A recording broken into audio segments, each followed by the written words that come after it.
Hi, I'm Annette Reeder from the biblicalnutritionist.com, and it is always my joy to serve you God's recipe for excellent health. Be sure and hit the like button and the subscribe, and that tells me I'm giving you the information that you need to be strong in your health, and also so that just in case you're curious about God's love for you, because it's all written on the way He designed your body and the way He designed the foods to work in your body. Let's get started.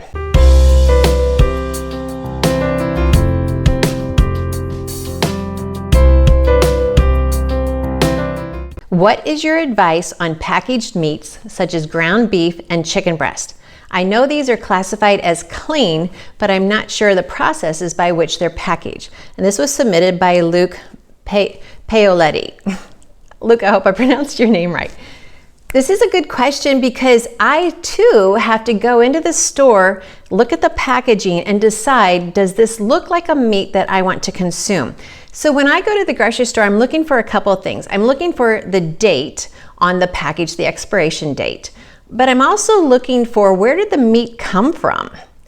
And I'll tell you, there are times I'm in a quandary standing there in the grocery store because it says fresh ground beef, but yet it's from New Zealand. New Zealand. I wonder, how can that be? But yet, when you look at the packaging has greatly improved. So we used to get our meats in almost like a saran wrap package where you could pick it up out of the case and it could actually be dripping blood on you. Well, we've come a long way from that, and now all of the meats are in a vacuum pack, and that actually preserves the meat longer.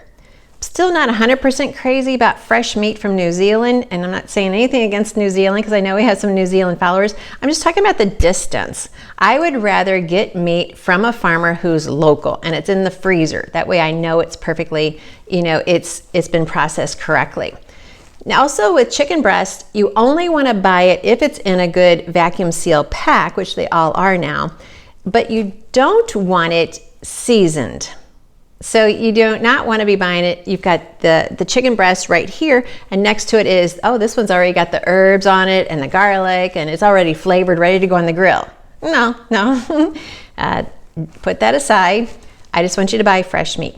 Now, when you open up any meat, it should not have an odor. No, it should not have an odor. And the meat should still be bright red if it's beef. Now, there's a lot that's been done to our food to make it look bright red when it may not be, And so, yeah, even if a meat is clean, I want to know, where did it come from? And there are some foreign countries that I will not buy meat from. I'm not going to identify which ones they are because I don't want to offend any of our followers. But there are some countries I don't buy meat from. There are some places in America I don't buy meat from either. I really prefer my farmer friends, but if I do buy from the store, then I'm looking for certain words on the package. So I'm looking for the date, I'm looking for where it was processed, where it was raised, how it was raised, and was anything added to the package. So that's what I'm looking for. I hope this helps. Yes, even though it's clean, there's still a lot of science and discovery that has to happen in the grocery store.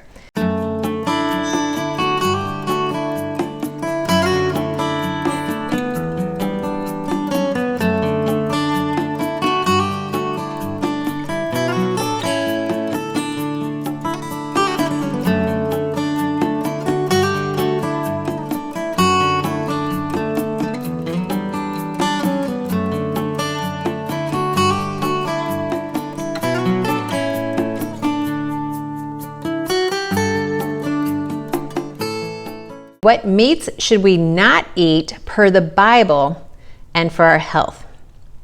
Well, I'm not going to go through the whole list, but basically in Leviticus 11 and in Deuteronomy and several other chapters in the Bible, it talks about the meats to eat and what not to eat. I personally do follow that. So I only eat clean meats. I don't eat pork, but I'm going to tell you, I grew up on pork butts and catfish and shrimp, those three foods.